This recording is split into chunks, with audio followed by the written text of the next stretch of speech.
Education channel में बहुत बहुत स्वागत है। आज हमारे साथ हमारे गेस्ट हैं एडवोकेट प्रदीप कोरी जी। तो सबसे पहले हम इनका बहुत बहुत आभार व्यक्त करते हैं हमारे चैनल पर आने के लिए। जिस तरीके से हमने पिछली वीडियो में देखा था कि महिलाएं दब्बू क्यों होती हैं, उनका हमने समाधान देखा था, कुछ टिप्स दिए थे आप, जिससे क्या है कि महिलाएं समाज में अपनी भागीदारी निभा सकें, बेहतर योगदान दे सकें और सशक्त बने। तो आज हमारा टॉपिक है शक्ति का केंद्र ही नारी है। यही हमारा आज का टॉपिक है। तो इसके बारे में हम बात करते हैं कि कोमल है कमजोर नहीं तू, कोमल है कमजोर नहीं तू, शक्ति का नाम ही नारी है। जग को जीवन देने वाली मौत भी तुझसे हारी है, जग को जीवन देने वाली मौत भी तुझसे हारी है। तो आज हमारा यही टॉपिक है। तो आज हम इस पर सबसे पहले हमारे गेस्ट हैं प्रदीप कोरी जी, तो हम इनसे इस बारे में चर्चा करेंगे। तो हम इनका पहले दृष्टिकोण जानना चाहेंगे, इनका क्या मतलब कि इनके व्यू में क्या है कि जिससे महिला जो है आगे अपना बेहतर योगदान दे सकें। इस टिप्स के माध्यम से आप कैसे समाज में बाहर निकलें, और चाहे वो एग्ज़ाम पास करने की बात हो, कहीं पार्टिसिपेशन लेना हो आपको, या जैसे लीडरशिप में कहीं भी आप आधिपत्य जमाना चाहते हैं, तो इस टिप्स के माध्यम से आप अपना बेहतर योगदान दे सकते हैं। तो सबसे पहले हम आपसे शुरुआत करते हैं, क्या कैसे महिलाएं अपना जो ये शक्ति है कैसे उसका प्रदर्शन करें, कैसे ये समाज में निकल कर आएँ जिससे वो आगे बढ़ें और समाज में बेहतर योगदान दे सकें। तो आप इस बारे में अपना दृष्टिकोण दीजिए, आपके क्या। धन्यवाद आपको द्वारा जो है फिर से बुलाया गया।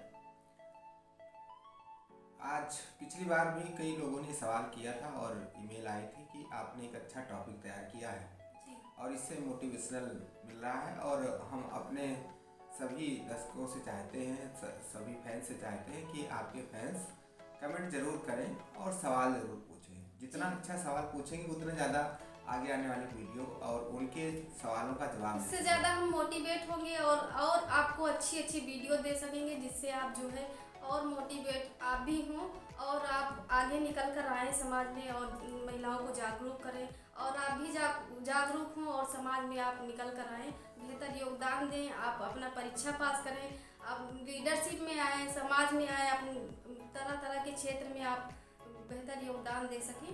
तो महिलाओं में जो शक्ति होती है, आप ये जानती हैं कि दुनिया को अगर जन्म देती है तो वो महिला ही है। और हमारे यहाँ क्या सबसे ज़्यादा है कि किसी भी पोस्ट को लेकर के कई बार लिखा जाता है कि प्रधानाचार्य, या जो है ये लिखा जाता है कि जो है अगर महिला प्रधानमंत्री है तो उसको मतलब अलग अलग नाम से जाना जाता है, महिलाओं का अलग से वो लगा दिया जाता है। महोदया कुछ नहीं होगा तो जिलाधिकारी पोस्ट है, लेकिन महोदया लगा दिया जाता है।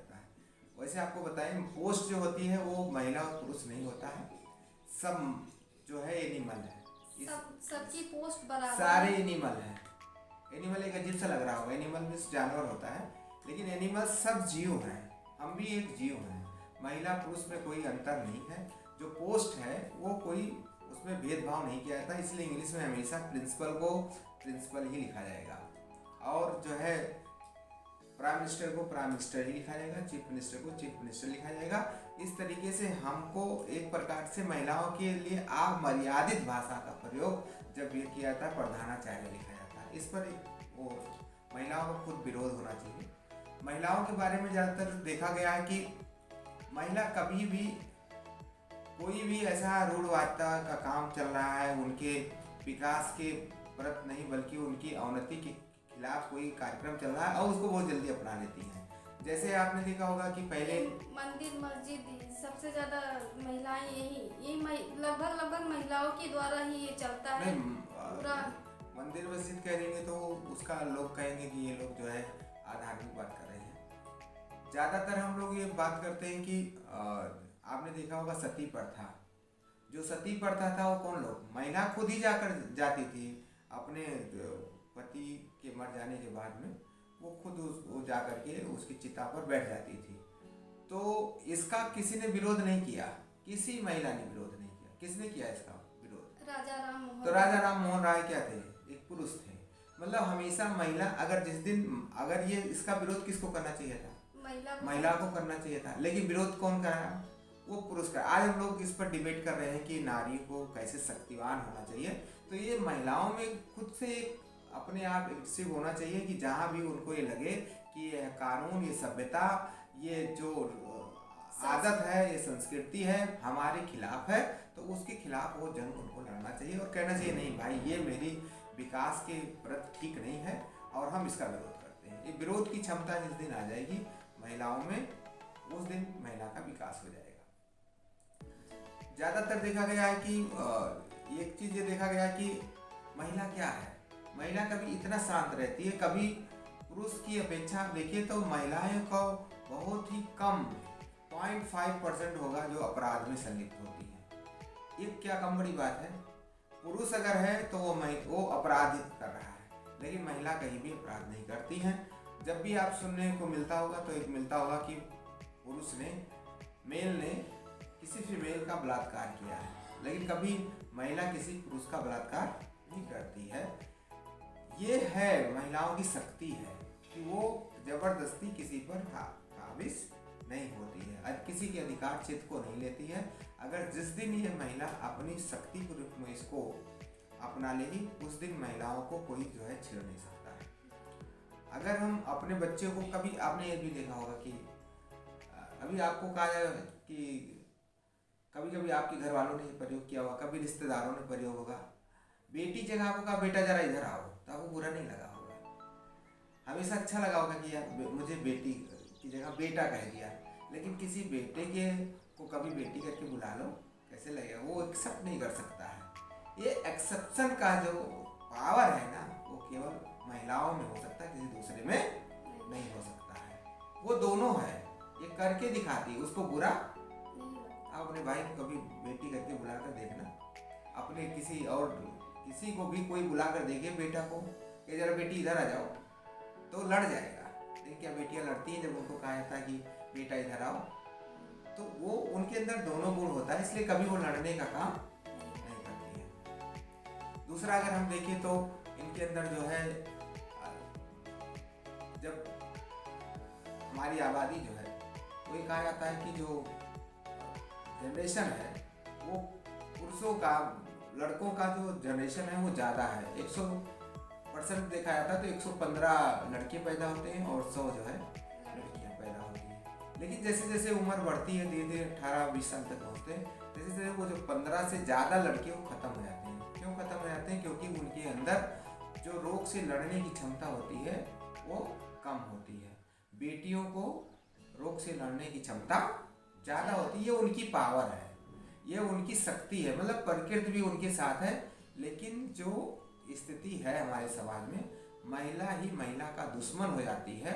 यही कारण है कि नारी कमजोर रहती है। नारी किसी से कमजोर नहीं। सारी सृष्टि का जन्मदाता कौन है? नारी। इससे हम एक तुलना करते हैं, जब आपने देखा होगा कभी कि हमारे शरीर में भी तो एक नाड़ी है, 14 नाड़ी होती है। तो उस नाड़ी को देख करके डॉक्टर बता देता है कि आप बीमार ही नहीं है। ये नाड़ियों का काम क्या है? नाड़ी जो काम करती हैं वो संवेदनाओं का आदान प्रदान करती हैं।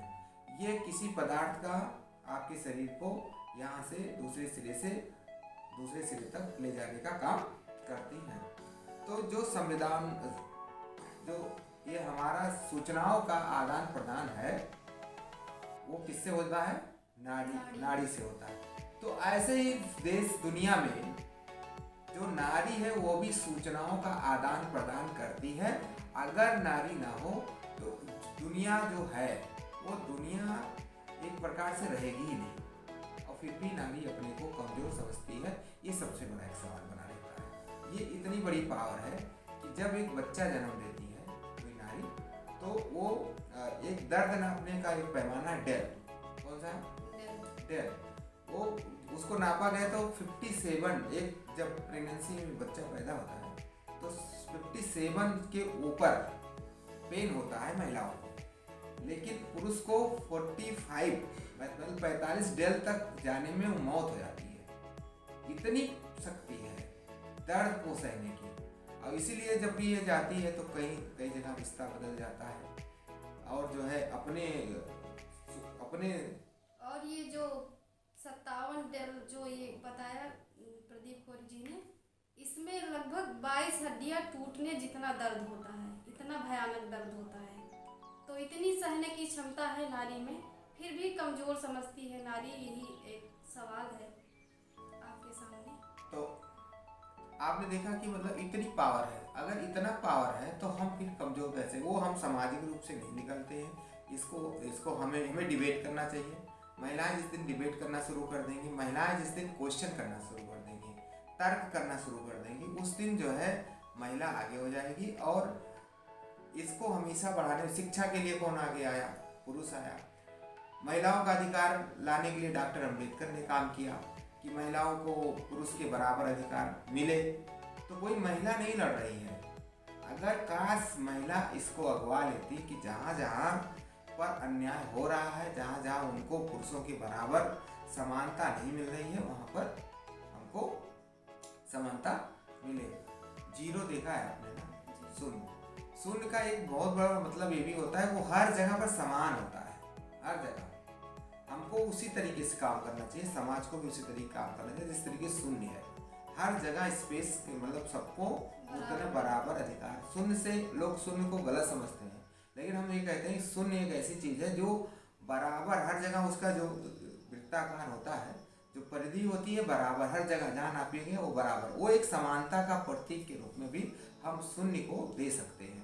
तो शून्य के रूप में अगर स्त्री और पुरुष रहेंगे तो मुझे लगता है कि दोनों के अधिकार क्षेत्र में, दोनों के जो है व्यवस्थाओं में कोई अंतर नहीं होगा। तो ये आपको जो है हम बताना चाहते थे कि एक तो जैसे महिला जो है वो हमेशा कानून पर चलती है, हमेशा वो लॉ को कभी तोड़ती नहीं है। कौन ज्यादा तोड़ता है? बॉयज ज्यादा तोड़ते हैं। जैसे घर में होता है, बहुत नियम कानून रहता है। देखिए लड़के जो है 10 बजे सोकर उठेंगे, लेकिन लड़कियां क्या करती हैं 4 बजे 3 बजे, वो नियमानुसार अपना नियम के अनुसार चलती हैं। पूरा एकदम जो भी नियम है घर का वो सब रूल फॉलो करती हैं। और लड़के जो है एकदम आलसी रहते हैं, अगर कोई कह दिया कुछ तो एकदम लड़ जाएंगे। तो यहाँ जबकि ये जो इंडिया है पुरुष प्रधान समाज है, तो यहाँ यही एक बड़ी कमी है कि लड़कियों को जो है, लड़के अगर ये सब करते हैं तो उनको अब कह दिया जाएगा अरे बेटा कोई बात नहीं है, उनको ऐसे बहला फुसलिया दिया जाता है। बल्कि वहाँ क्या करना चाहिए, एक कड़ा अनुशासन करना चाहिए जिससे सुधार हो सके। यही कारण है कि अब लड़कियों को दबा दिया जाता है और लड़कों को बढ़ावा दे दिया जाता है। एक चीज और देखा होगा आपने समाज में कि जब लड़कियां क्या होती हैं कि अपने ही घर में भाई को दूध ज्यादा देती है खुद से और खुद दूध कम पीती है। मतलब ये भी एक दर्द है, लेकिन वो सह लेती, किसी से कहती नहीं है। यहाँ ही नहीं, फिर वो माँ बाप को भी पहले देखती है कि सबसे पहले खाना वो खाएंगे फिर हम खाएंगे।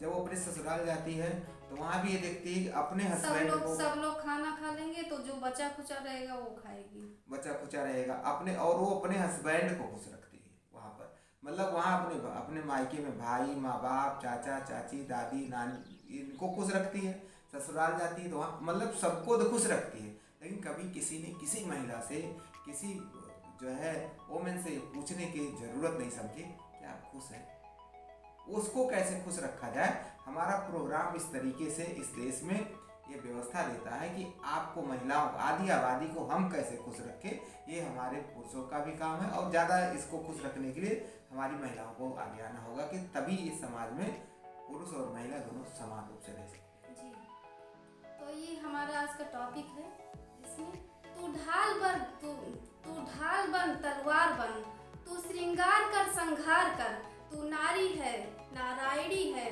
तू धधकती ज्वाला है, तू नारी है नारायणी है, तू धधकती ज्वाला है, ममता की शीतल छाया है, तू सशक्त है, तू स्वतंत्र है, तू शक्ति है, तू ही श्रद्धा है, तू सर्वत्र है, तू महान है। हे नारी तू सर्वत्र है, तू महान है, तू ही ढाल है, तू ढाल बन, तू तलवार बन, तू सबका केंद्र है। तो आज के इस वीडियो के माध्यम से हमने आपको ये बताने की कोशिश की कि लड़कियों में या महिलाओं में इतनी शक्ति है कि वो कुछ भी हासिल, कोई भी कितना भी बड़ा मुकाम हो वो हासिल कर सकती हैं, और जो उनकी वास्तव में जो भागीदारी हो सकती है हर क्षेत्र में, वो अपना बेहतर योगदान दे सकती हैं। तो बहुत बहुत धन्यवाद प्रदीप कौरी जी का, और आप सबका बहुत बहुत धन्यवाद। प्लीज़ मेरे वीडियो को लाइक करें, मेरे चैनल को सब्सक्राइब करें। Thank you.